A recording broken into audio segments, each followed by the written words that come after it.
Congratulations, baby. So play. English way. Hey, Ladies and gentlemen, boys and girls. The hell's the matter with my system tonight? Ladies and gentlemen, boys and girls, cats and kittens, welcome back to the podcast. Lick my balls. There we go. That's what you got. Yeah, say that all the time. The other one came out too soon. Podcast, your home for rational crypto news and objectivity, leaving emotion at the door, talking about what we like, why we like it, and where we see it going. We are not offering financial advice. We're telling you what we do, and that is all. We don't slow down. We don't let up. Full speed is our only speed. I'm your host, Scott, pragmatic investor who has won and lost fortunes. Joining me, as always, is the greatest producer of all time, the one, the only, the original, the mighty Bell. How are you doing tonight, Bell? You know what? It's been a really busy, really frustrating day, but productive. So I'm good. How about yourself, Scott? Well, I mean, what we just talked about. All right, just like 2 minutes before we went on the show, this is a done deal. So I'm incredibly happy and incredibly relieved, and nothing will stop this train now. So we're very, very excited about it. We're trying here, guys. I mean, I'm really, really trying to bring what I consider meaningful content out to the crypto world. But with market sentiment and everybody down, and really, I don't understand why everybody's down, Bell. I mean, I don't get it. I get it. Everybody, y'all got smoked, but so many opportunities out here, man. Just so many absolutely perfect, ample opportunities out here, but people will continue to ignore them because we simply cannot get out of our own way as an industry. We refuse to get out of our own way, and we have exactly the market that we wanted, because that's what happens with markets. You will always get the market that you want, not the market you deserve, but the market that you want. And here we are. So I understand all that, but for me, it still comes down to some very, very fundamental issues, and we continue to ignore these fundamental issues, and we're going to do it to our own detriment. And that's kind of why I'm talking about what I'm talking tonight. So I get it, man. We're not packing the room anymore. It doesn't matter, dude. I'm going to keep doing what we do. We consider it very, very meaningful content. And yes, if it all happens to direct back to something that we're building and that is on the bulk of you guys' phones, just indulge me. All right, just give me a break here. Indulge me. I'm about to paint a worst case scenario for you, because we always think that we're kind of sheltered because we're over here in the Web3 world, and what happens in Web2 doesn't really affect Web3 that much. Clearly, that went out the window completely with the ETFs. You guys wanted TradFi here? TradFi's here, man. And it takes absolutely no prisoners. You might have been a crypto whale before, but then JP Morgan showed up, then BlackRock showed up, then all of the real whales showed up, and now you find out you're just a little minnow up here, and you're susceptible to the big players, same as anybody else. But that's not even the thing that really bugs me. The thing that really bugs me is that we still preach decentralization, but the majority of Web3 is still fully centralized all the way across the board. We just saw it a couple days ago, guys. It's not like this was so far down the memory hole, Bell, that it never happened. It was just a couple days ago. So I was playing around today and just typing. I put on my headphones. I put on house music. That's stuff you would like, Carlos. Just a boom, ticka, boom, ticka, boom, ticka, boom. You just tune it out. And I just start typing, and then whatever comes out, comes out. So I have two bits and pieces for you here tonight. It's going to be more of a structured show. I had a wonderful time last night, Bell, by the way. I had a wonderful time. Crypto Inferno, when we're in town, Crypto Inferno will be going live on Wednesday nights. I talked to Joe about it. He's down. I had a wonderful time. That was just fun, just bashing the hell out of everything. We don't want to be right. We just happen to be right. So you can call it luck. You can call it anything that you want, but it's just fun, lighting fires. That's it. And by the way, the red arrow tattoo right here, I'll still pay for all of them. All right. Every single one of them. I think that was the best thing that came out of that whole show, was the sign of that you should be able to spot, crypto veterans. And that would be, in my opinion, a very easy way to spot them. Aside from the guy that's saying, do you want fries with that? Would be that nice red arrow there on the cheek saying, yeah, man, I'm a crypto vet. So I'm going to go ahead and give you guys my worst case scenario here. I'm sure that this is going to be fun. You don't want to hear that. What you want to hear is I should buy this because it'll go up.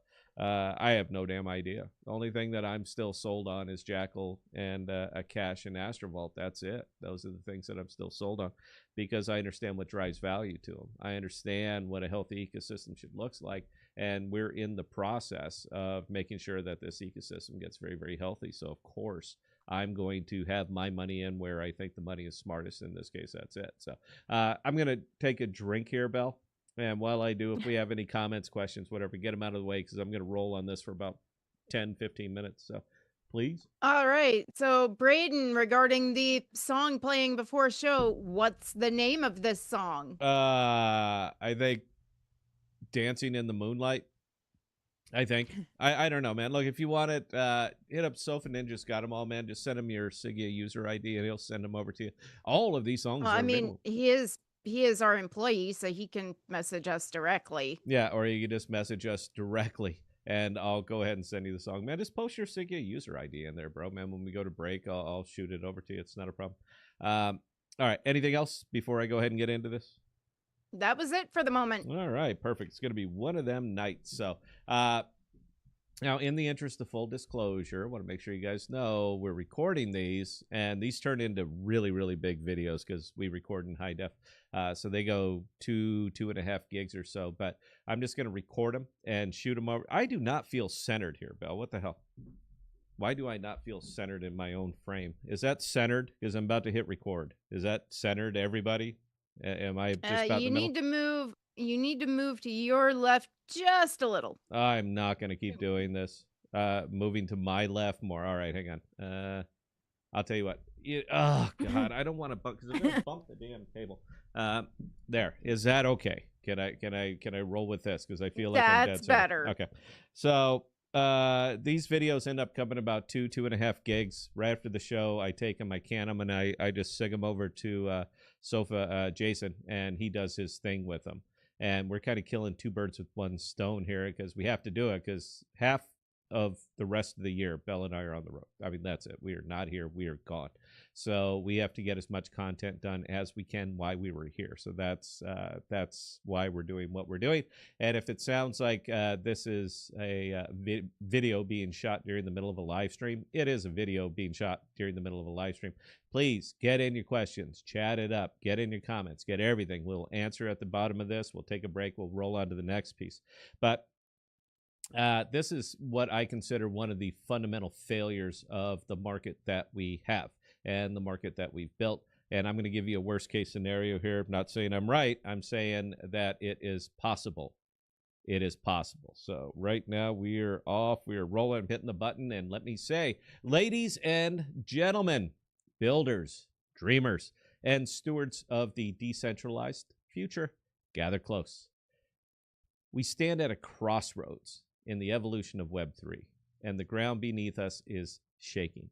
Just days ago, on October 20th, 2025, an AWS outage in US East 1 brought half the internet to its knees. Coinbase, Robinhood, MetaMask, Base, and countless dApps went dark. Transactions froze, and balances glitched. It was a stark reminder of Web3's dirty little secret. Our decentralized dream is tethered to centralized infrastructure. But come with me. What if that outage wasn't a glitch? What if AWS, the backbone of so much of Web3, didn't just fail, but was ordered or simply chose to pull the plug entirely on Web3 services? I'm diving into this exploration of the worst case scenario for Web3 if AWS shuts off its servers to our ecosystem. This isn't just a thought experiment. It's a warning that we can't ignore. And I want you to picture this. It's early 2026.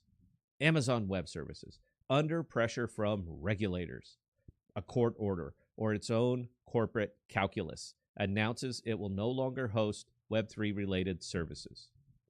No more Ethereum nodes, no Polygon validators, no DeFi APIs, no NFT marketplaces, no blockchain oracles, nothing that touches crypto. Smart contracts are decentralized apps. The decision is abrupt, citing something like compliance risks or national security concerns. Maybe it's a government mandate, like the U.S. invoking the Defense Production Act to curb crypto's energy use or sanctioning blockchain firms. Maybe it's AWS itself. Maybe they're wary of legal gray zones or bad PR from crypto scams. Whatever the trigger, the impact would be catastrophic. And let's unpack the fallout. First, the immediate carnage. AWS powers an estimated 40% of Web3 infrastructure. Ethereum's Infura, a critical API provider, relies heavily on AWS. When it goes down, so do most apps and wallets. The October outage showed this. MetaMask users couldn't see balances. Base transactions stalled. And DeFi protocols like Uniswap and Aave faced front-end failures.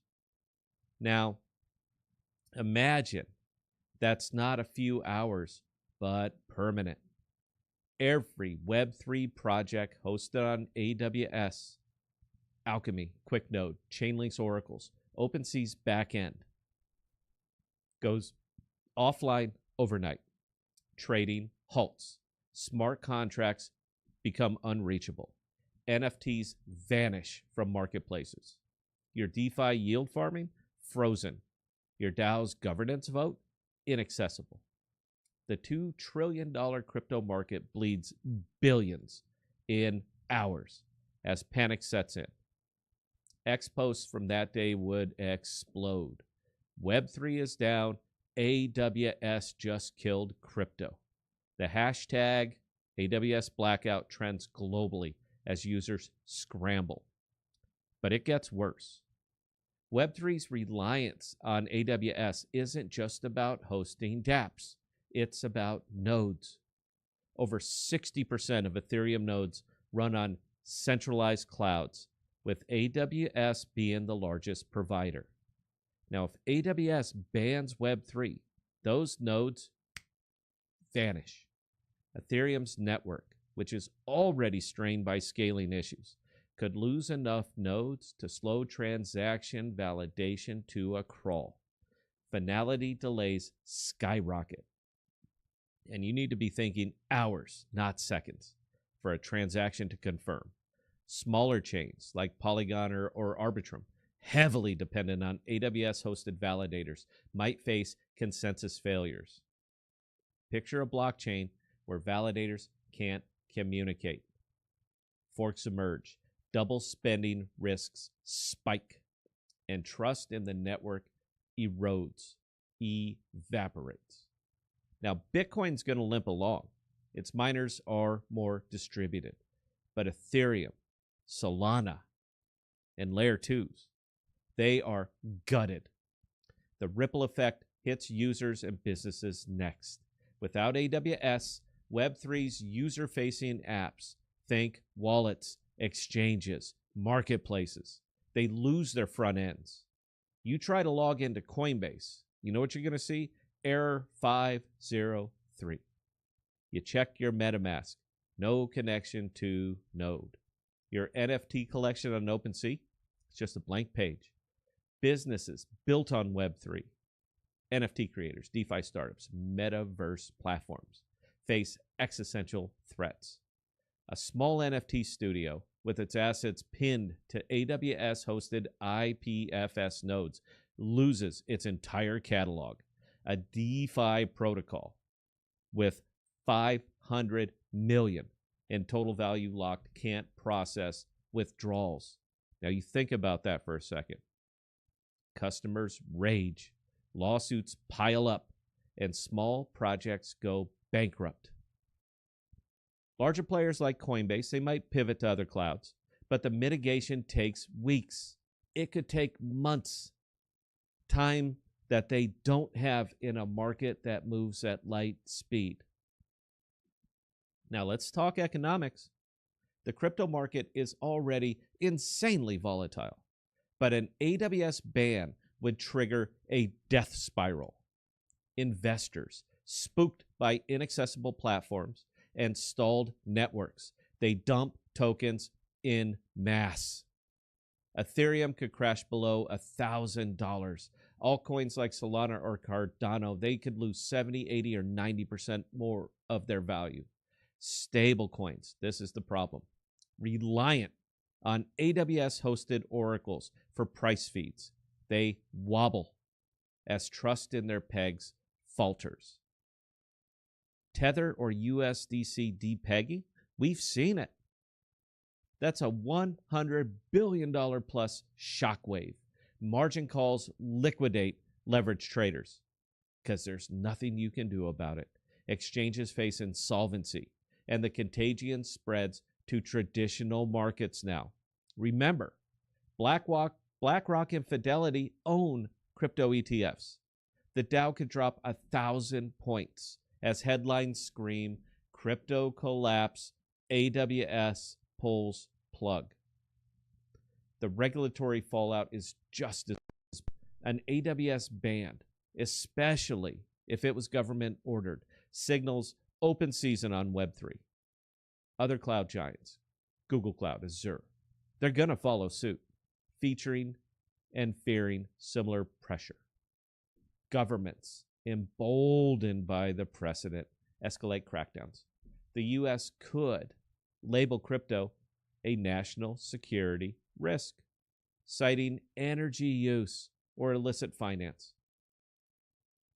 Have we seen this before? We have.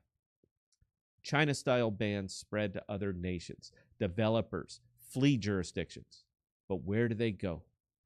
Even privacy-focused havens like Singapore rely on centralized clouds. Web3's global promise, borderless, censorship-resistant, starts to look like a pipe dream when the servers powering it can't be switched off. And here's the kicker. Centralization's chokehold tightens. Without AWS, Web3 projects scramble to migrate to smaller provider or on-premises solutions, but most lack the resources or the expertise. Racks are not cheap.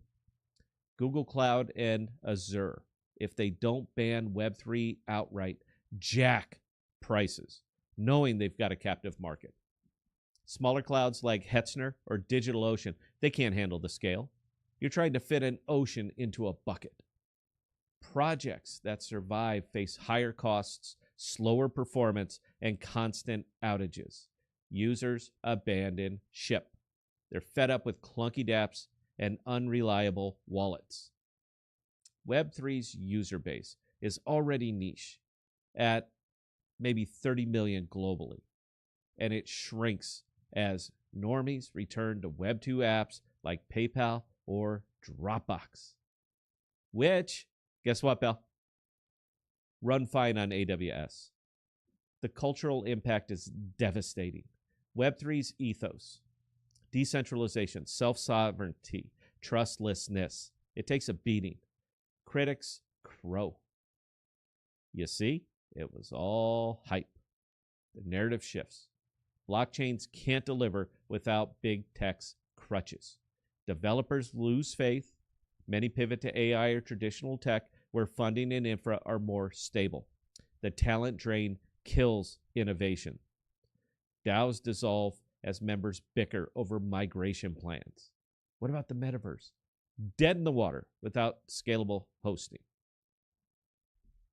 Web3's promise of a user-owned internet fades, replaced by a bitter lesson. Control the pipes, control the future. But is there hope? There might be.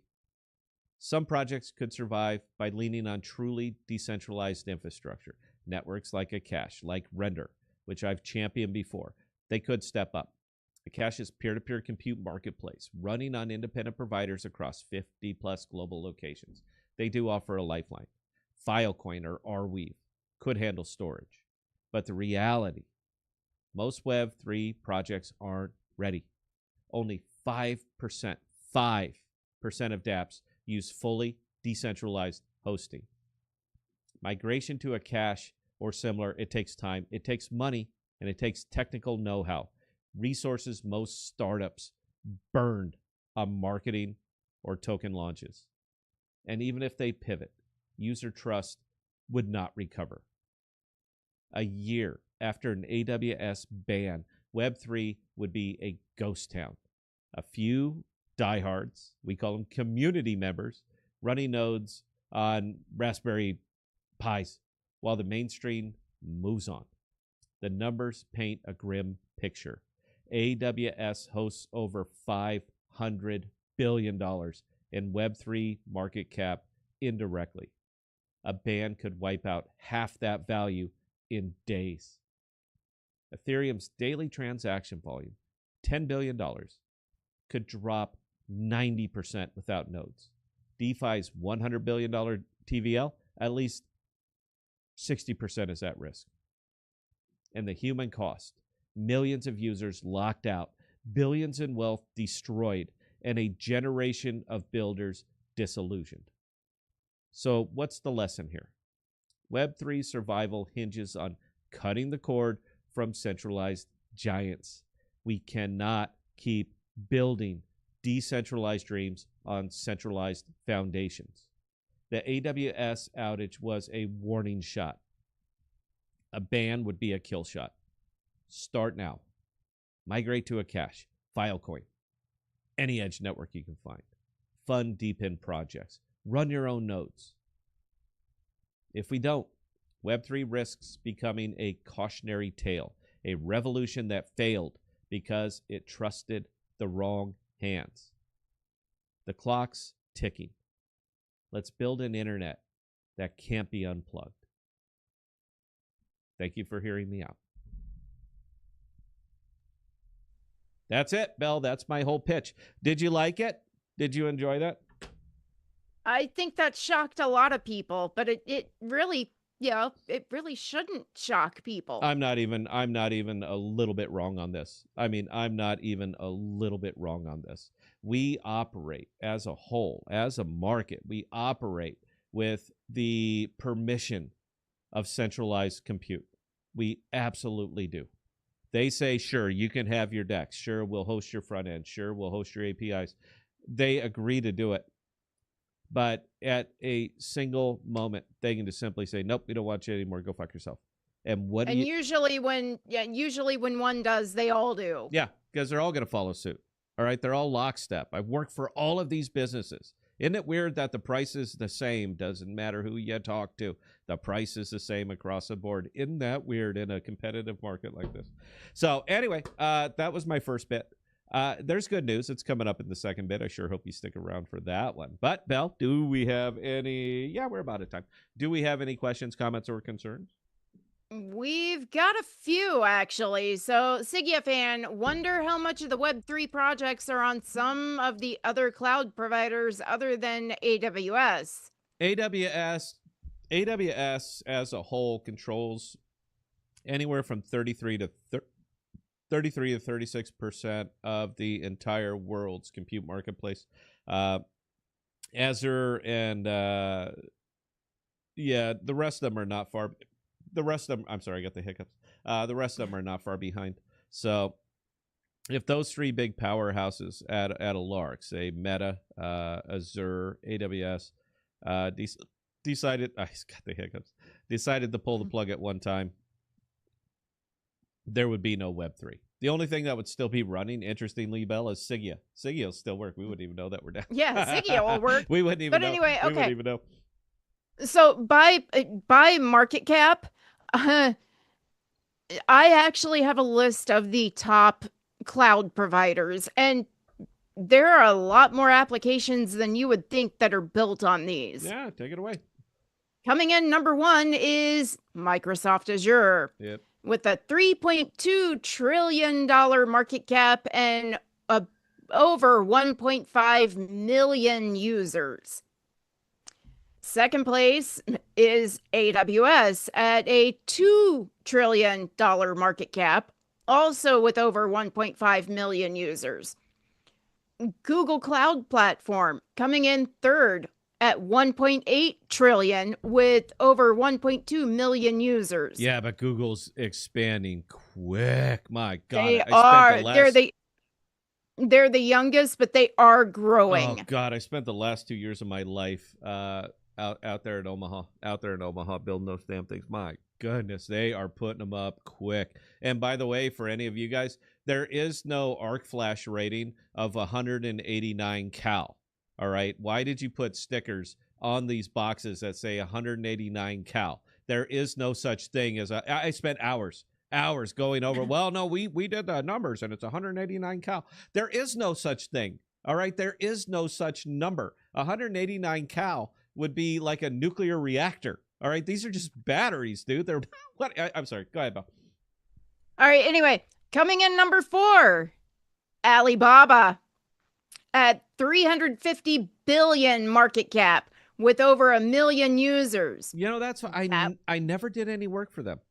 Never. Until you said that word, I forgot that they existed. They're primarily overseas, so I'm not shocked. No, I would explain it.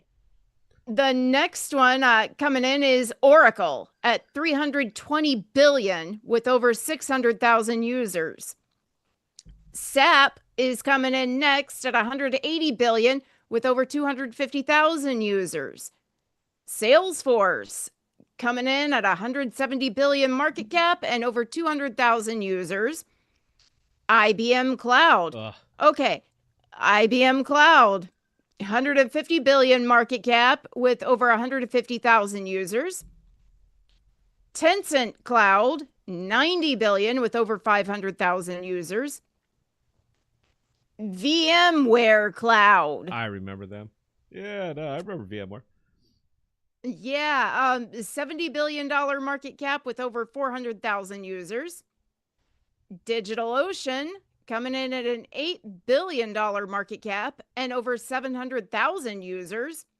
And last on the list is Rackspace, 6 billion market cap with over 120,000 users. Yeah, you notice who did make the list? Like OVH Cloud. I know a lot of people OVH did not a come lot on the of list. people out here use OVH. They're big in France, big in Canada, northern US. I mean, they're kind of all over the place. They're spread as far as geolocation. They're actually very clever. They're a little pricey, but you can get in the door real quick. They don't ask a lot of questions. That's the kicker with OVH. Pricey, but I would rather people use OVH than any of the other ones on that list. I'd rather them use Akash, use Render. Are you telling me I there's would no too. use Nillion? Are you telling me there's no cloud compute out here? There is cloud compute fucking everywhere, but it's a little bit more work. That's really where it comes down to. And personally, now this is a me thing. I think deep down that Web3 doesn't trust Web3 products. I think that's it. And I would love to hear your guys' feedback on that, because there is no reason that you would be using AWS over Render, or you would be using Azure over Akash. There's no reason that you would be doing that. But I think deep down, even Web3 people don't trust Web3 products. It's a problem. I would love to hear your guys' feedback on that one. So please type it in during the break. We'll start it, and then I'll get into my second spiel there. Do we have any more? I know it's a small audience, Bill. We're not packing the rooms anymore. But do we got any more questions, comments, or concerns? Go ahead and get to them, and then we'll play another song. We have a couple. So G Torres, whoa, that's a wild scene. DeFi has yet another vulnerability. Not being able to withdraw DEX-supplied liquidity because of a government mandate sounds like Robinhood limiting the selling of stocks like GameStop. Yeah, but you understand, bro, right? That this could happen. All they have to do is lean on them. And you know that big tech is in bed with big government. Why is it that people, oh no, they're sovereign. They ain't sovereign. They operate with the permission of the United States government. If the U.S. government came out and said, nope, take it down, it's gone instantly. Not we're going to draw down slowly so everybody can recover their money and we can find a new way. It will happen just like that. But because it hasn't happened, everybody assumes that it won't happen. Web3 was supposed to be the pioneer, the revolution. We don't need big tech. We don't need government. We don't need anything. It was supposed to be the antithesis of everything. I said it last night. We became what we used to behold. absolutely across the board. The pioneers, the real Web3 pioneers, are going to be the people that don't need big cloud, that don't need big government. The real pioneers, the people who will revolutionize, the people who will disrupt, don't need any of those things. The government can shut it down right this very second. And the funny part is that Sigea Cloud will still be operational. I just sent a 4.9 gigabyte video over to Sofa. He pulled it up on his phone. Worked a treat, man. Worked a treat. And I'm telling you flat out right now, there's nobody else can do what we just did. And we can do it because we're decentralized, because we don't have the ingress or egress. There's tons of issues. Anyway, anything else, Bell, or can I go ahead and go to break?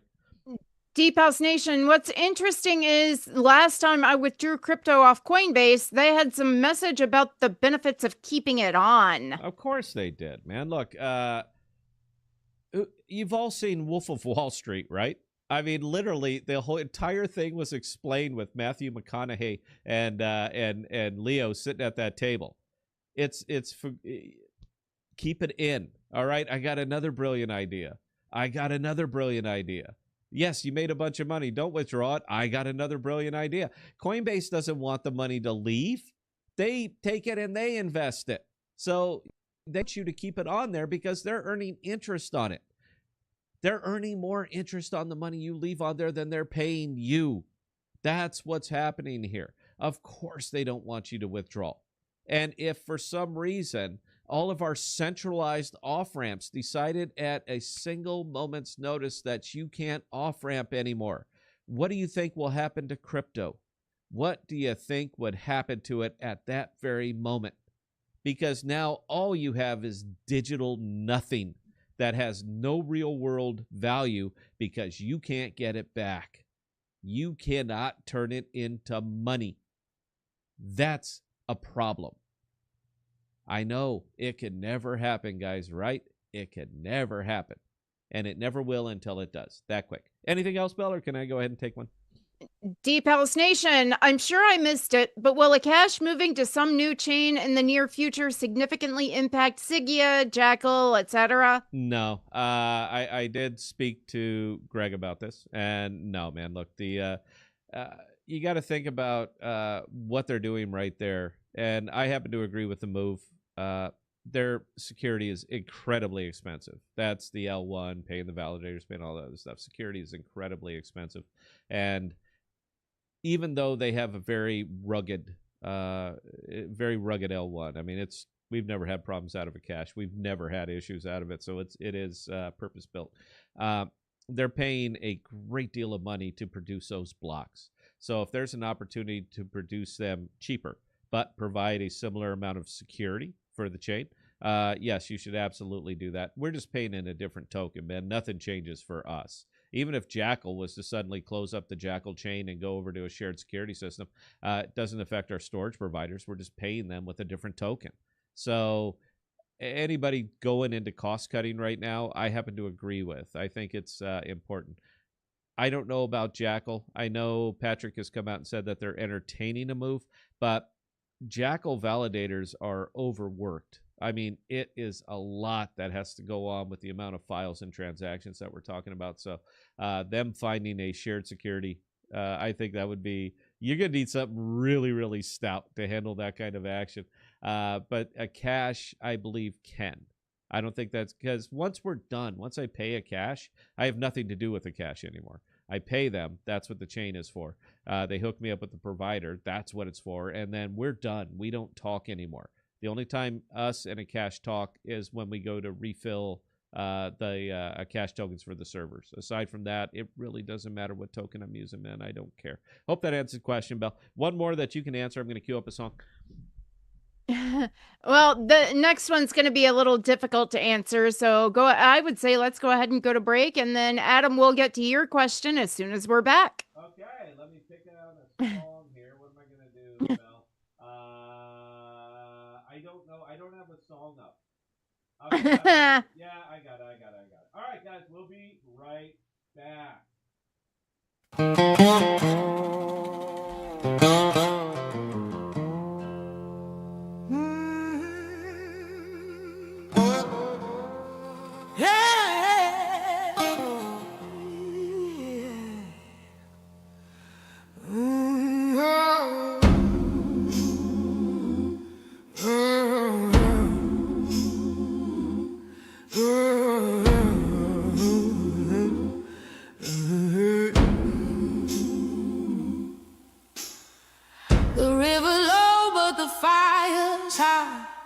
Smoking my lungs in a blood-red sky. Got dirt on my hands, a storm in my chest. You ran too far, but I won't rest. I'm coming for you.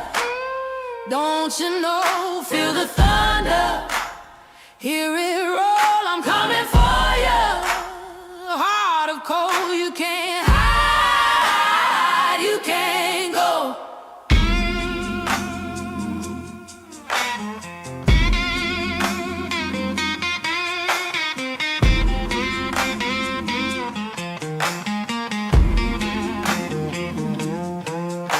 Chains in the water, they rattle and sing. And the ghosts of the delta, they gave me this sting. Every step I take, the ground it moans. I'm the howl in the dark, the crack in a bone. I'm coming for you. Don't you know? Feel the thunder. Hear it roll. I'm coming for you. Heart of cold, you can't hide. You can't go.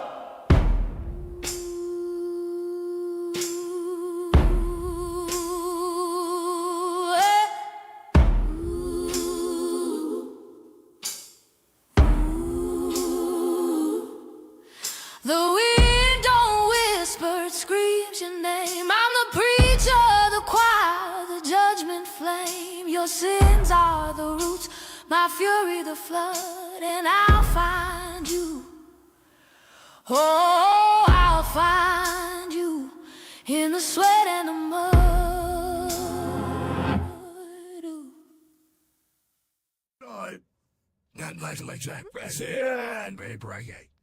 So, play. English way. And ladies and gentlemen, boys and girls, cats and kittens, welcome back to the podcast. Thank you. All right, Belle, get to the long question, and I'll do my second bit. And by the way, this is for Nuclear Chicken, because he always asks. Tonight, this program is brought to you by Kentucky Rambler. Kentucky straight bourbon whiskey, distilled, aged, and bottled in Kentucky, USA. It's a little harsh. I'll just leave it there, Belle. It's a little harsh. Belle likes those like 18-year whistle pigs and all. She got expensive taste, man. I mean, because you're talking $250 a bottle, but that's the stuff that makes her fall off this very stage, and I do have the video for it. I ain't gonna let you forget that. Yeah. Okay. Anyway, get to the longer one, and then I'll go ahead and do my thing. All right, Adam B., can you explain what a fully decentralized application looks like? Just storage and compute? Any networking required? For us, yeah, man, we're still reliant on Verizon or AT&T, whatever your network happens to be using, whatever your internet is. We're still kind of reliant on that. I know that there are a couple of decentralized providers that are kind of working on that right now. I haven't used them personally, but I am interested. I need them to be a little bit more mature, man. Look, the one thing that can never, ever happen with Sigea is that you can't get to your files, period. That's it. That's our alpha and our omega. So we're going to have to use what still exists out here.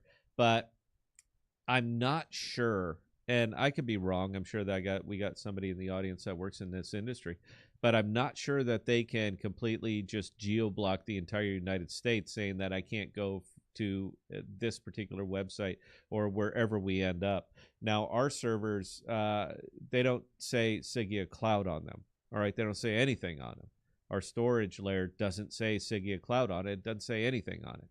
So as far as you being able to track where our servers are and where our storage providers are, it's, as I've said before, we are a treasure map with no X on it. You got to find where we are before you can even start to try to shut us down. And honestly, if we ever sniff something like that, we'll just move providers. You can't, or cloud providers, you can't stop us. We'll just literally go over to the Akash Marketplace, and we'll spin them up in Great Britain, or we'll spin them up in Croatia, or we'll spin them up anywhere else. So we are still reliant on traditional means of internet connectivity. As soon as a viable Web3 alternative presents itself, ship, we'll move. Not a problem. But as it is now, we still have to rely. Like I'm using Verizon and AT&T. I have 2 phones. So I'm still reliant on those 2 entities. That is the only thing that really stops us from being a fully decentralized application. But for all intents and purposes, our entire back end is in fact decentralized, and it is Web3. So hope that answered the question. Go ahead and carry on, Bill. That was actually the last one for the moment. Beautiful. Okay. Well, let me have a sip of this yummy Kentucky Rambler. It's pretty good. Why are you looking so severe tonight, Bill? You look very severe. It's been a long day today. Yeah, I know, but we finished it with, popping champagne bottles and all that. And now you're still sitting there with looking severe. You know what it is? I figured it out. I figured this out about you a while ago. You love to worry. And if once one big problem is solved, you're going to be looking forward to the next one. Now, that's important because I don't. I do not look forward to the next hurdle that we're going to have to get over. I celebrate. I pull the heart, the still beating heart out of the enemy that we just slayed, and I hold it up in the air, and lamentation of the women and all that. So I celebrate the victory, but you look much further down the road than I do. That's why we're a good team. That's why we've built what we built. That's why you're always like, okay, now what's going to drop? Am I in the ballpark here?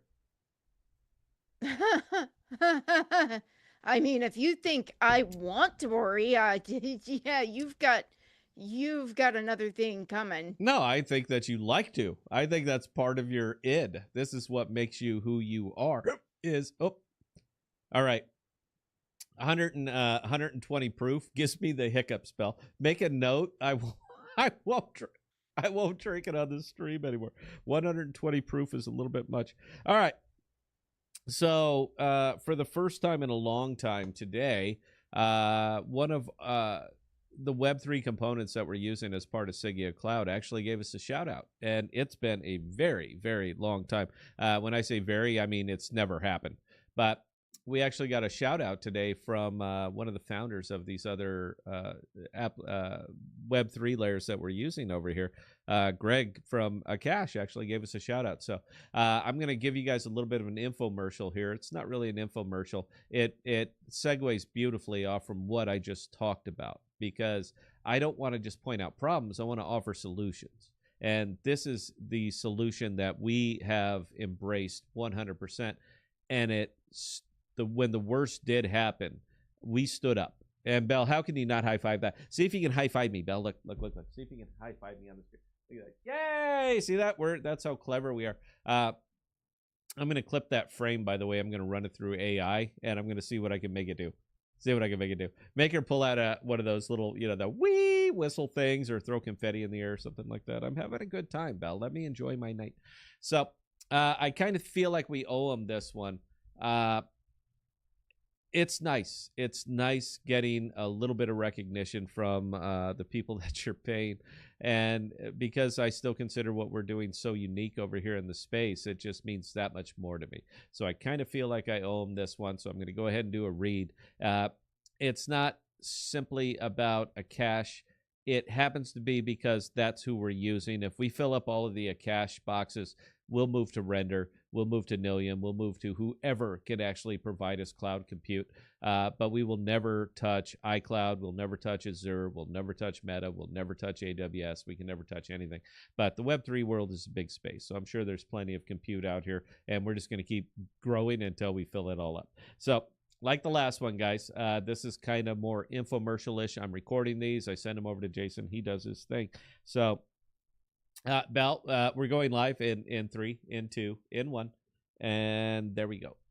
Ladies and gentlemen, friends, I got to take these off for this one, Bell. Friends of the digital frontier, innovators, builders, and dreamers of tomorrow, gather around, because today I'm here to deliver a wake-up call that's been echoing through the wires and nodes of our interconnected world. We're talking about the backbone of our digital existence. Infrastructure. It's not the shiny apps or the viral memes, but the raw, pulsating power that keeps everything running. And right now, in the shadow of yet another colossal failure from the giants of centralization, it's time We champion the unsung hero of resilience, the decentralized infrastructure exemplified by the Akash Network. Now, this isn't just a tech talk. It's a manifesto for survival in the age of Web3. So buckle up, because we're going to dive kind of deep, and I'm going to keep you here for a few minutes. It deserves. Let me paint a picture for you. It's October 20th, 2025. The world wakes up to chaos. Amazon Web Services, AWS, the behemoth that powers a staggering chunk of the internet, goes down. And it goes down hard. We're not talking a minor hiccup. This is a full-blown outage in their busiest region, US East 1. Suddenly, half the web vanishes like a bad dream. Coinbase, offline. Robinhood, dark. Venmo, frozen. Even MetaMask users are staring at stuck transactions, unresponsive dApps, and zero balances glitching out on base. Snapchat, Ring, major news sites, poof, gone. Businesses grind to a halt. Crypto traders lose access mid-volatility. AI services sputter, and the ripple effects hit everything from e-commerce to healthcare apps. Healthcare apps. Do you know how I know that was a fact, Bell? Because I pulled it up and I saw nothing. Nothing. Why?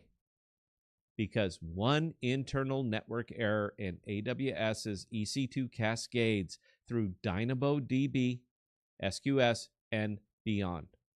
A single point of failure, and boom, the dominoes fell. This isn't the first time. Remember 2021. AWS outages took out Slack, took out Netflix, and even parts of the New York Times.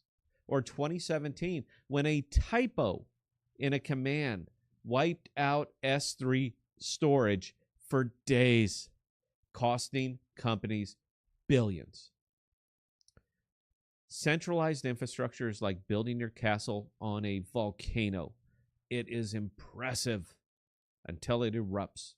It's efficient in theory, scale, speed, managed by experts, but it's fragile.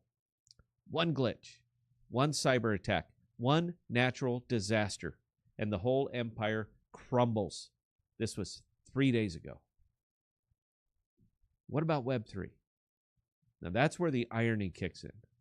We are building decentralized finance, NFTs, DAOs, all on blockchains that promise no single point of control. Yet so many rely on AWS or Google Cloud for hosting nodes, APIs, front ends. It's like putting a Ferrari engine in a horse-drawn carriage. The outage exposed Web3's dirty secret. We're not as decentralized as we claim. Not even close. Platforms went dark because their decentralized apps were tethered to centralized clouds. And you are only as decentralized as your most centralized link. Enter the antidote. True decentralization. Not the buzzword version, but real, battle-tested, decentralized physical infrastructure networks. We call them DPINs. These are the systems where compute power isn't hoarded in massive data centers owned by a few corporations. It's distributed across a global network of independent providers. No kingpins, no choke points. If one node fails, others pick up the slack seamlessly. And leading the charge in this revolution is the Akash Network, a decentralized cloud marketplace that's redefining how we think about computing resources. So, what is Akash? Imagine a world. I don't have to imagine it because I'm living it. But imagine a world where you can rent GPUs, CPUs, storage, bandwidth from anyone, anywhere, without begging permission from a tech overlord. Akash is an open source supercloud built on Cosmos SDK, powered by its native Akash token. It turns idle hardware, your home server, a data center in Singapore, a farm in rural America, into a vibrant marketplace. Providers lease out their resources. Users bid for them via reverse auctions, and smart contracts handle the rest. Deployments happen in minutes, not days. Ask me how I know. It's like Airbnb for compute. Peer-to-peer, efficient, and unstoppable. But how does it work? It's simple, yet it's genius. Users create a deployment descriptor, a YAML file, outlining what they need. Let's say they need 4 GPUs for AI training, 116 gigabytes of RAM, persistent storage, nice and easy. This gets broadcast to the network. Providers compete by bidding the lowest price while meeting specs. The winner gets the job. Resources spin up via Kubernetes orchestration, and everything runs on Tendermint consensus for security. There's no vendor lock-ins. There's no outrageous egress fees. Let me say that again in case it wasn't clear. There are no outrageous egress fees. And because it's blockchain-based, payments are automated in Akash or stablecoins. We use Akash with slashing penalties for bad actors. Akash even integrates with IPFS for decentralized storage and tools like Helm for easy app deployments.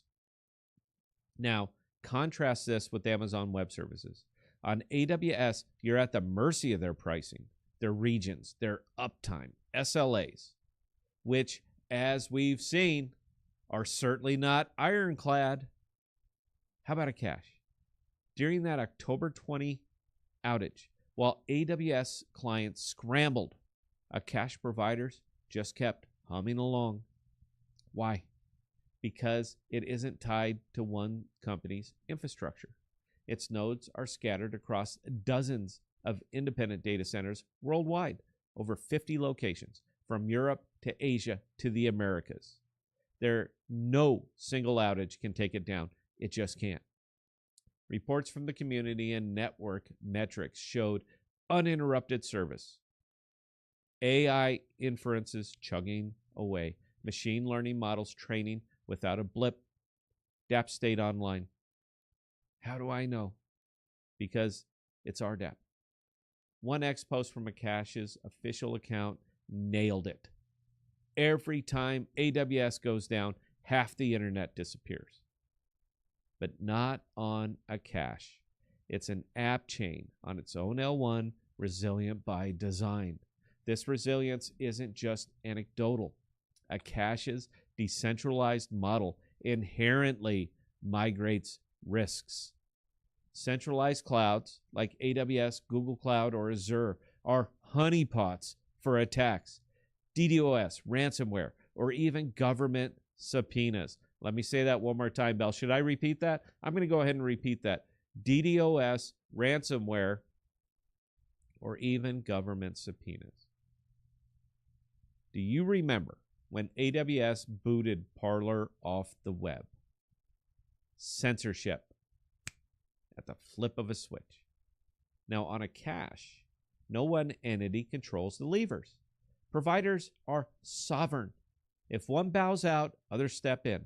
It's fault tolerant, geographically diverse, and scales horizontally. Plus, the economics. Now, this is very, very relevant for me personally because it's game-changing. Akash offers GPUs at a fraction of the cost, up to 85% savings compared to AWS.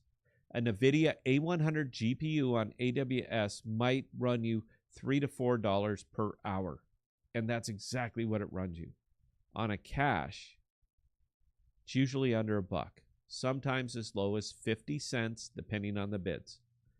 For AI workloads, real-time inference, generative models, large language training, it is simply a no-brainer. Akash apps lets you run inference via a single API, chat with multiple LLMs side by side, or generate images on demand, all without managing infra. But why does this matter for Web3? Because Web3 is about reclaiming power from the gatekeepers.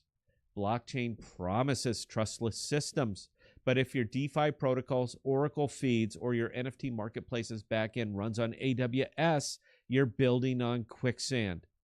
The outage showed how a centralized failure can halt Ethereum transactions via MetaMask or glitch balances on L2s like Base. Web3 needs decentralized infrastructure to match its ethos. Akash powers that, hosting blockchain nodes, running validators, deploying smart contracts without fear of downtime. Just think about it. DAOs coordinating globally, metaverses rendering in real time, DeFi apps crunching data 24/7, all without the fragility of big tech. And it's not just about uptime. It's about sovereignty.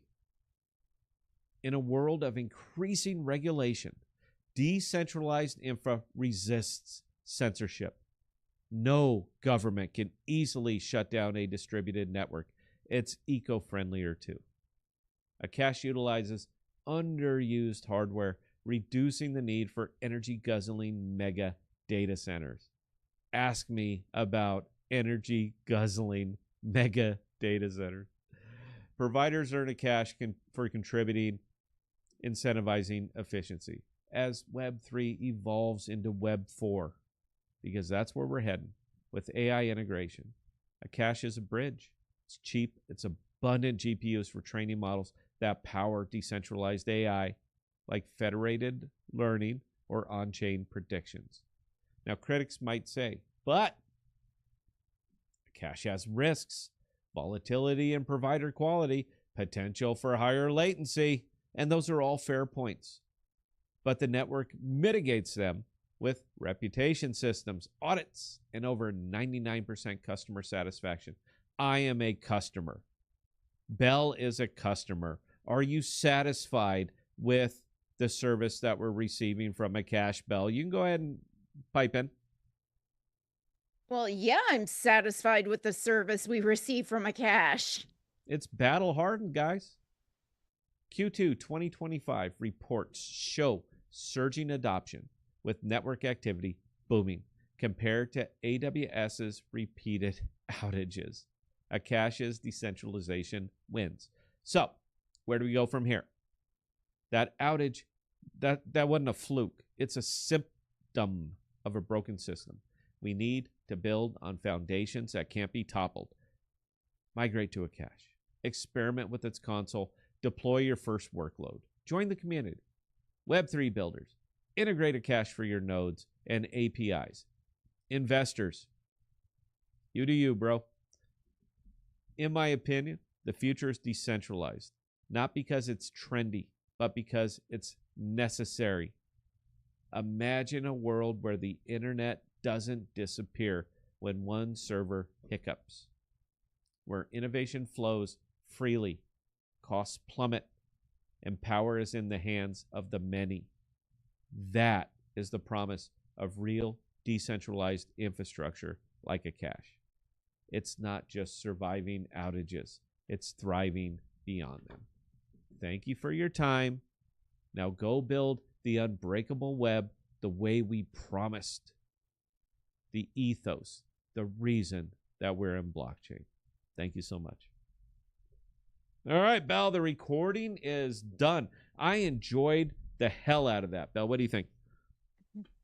You know what? It had a lot of punch. Oh, I did. I see we're down to 5 viewers, and me and you are 2 of them. So we ran everybody out of here. I don't care. I told you I'm going to speak my truth and the stuff that matters to me. Sigea fan is still with us. He actually said this is a great ad for Akash. You know, we use them, bro. The worst that could happen did happen, and our app stayed up. I got no problem with this, man. I got no problem with this. So yeah, I'm happy to give them a shout out. I happen to like that. I would ask you if there are any questions or comments, Bell, but I got a hunch there aren't. No, but you know what? What? You know what? I am going to point out a big problem, and I do hope that someone shares this with Greg. Yeah, go. Okay, so Datavant, the largest company housing medical record storage here in the US and in the UK. Guess what system they're built on? I don't know. They're housed on AWS. Oh God. So medical records too. Oh, yeah, medical records, electronic health systems, you name it. They've got their fingers in all of it. When that outage occurred just a few days ago, I know very good and well, okay, there had to have been at least a delay in doctors pulling up information on their patients. Can you imagine? Because I know they're topping this stuff up like right before surgery. They're pulling up those records and just making sure. I know they're doing. Can you imagine that? Oh, it's even worse than that. Okay, you've got a patient that comes in through the ER. You don't know them by name, not immediately, but you go in, you pull their driver's license, you type their name in, you try and pull up any of their records. You can see they've been a patient there previously. Sure. But you can't open their records up. That it would not actually surprise me if this AWS outage killed people. Quite frankly, because their care team couldn't pull up their information needed to treat them. Yeah, and that one surprised me a little bit.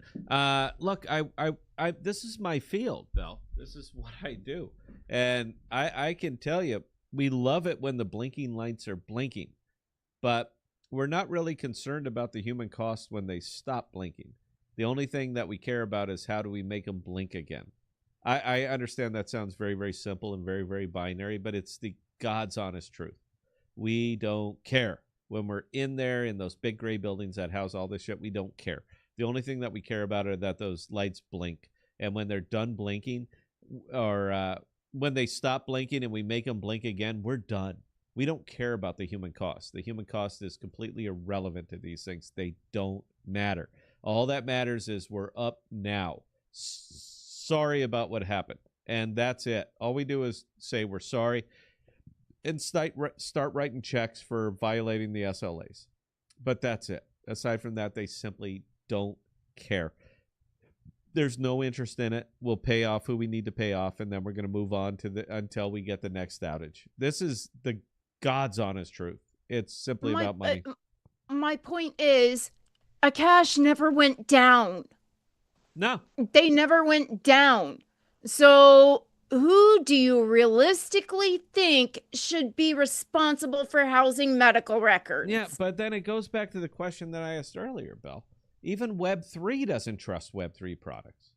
Even Web3, who is still almost wholly reliant on AWS, Microsoft Azure, Google Cloud, even they don't trust it.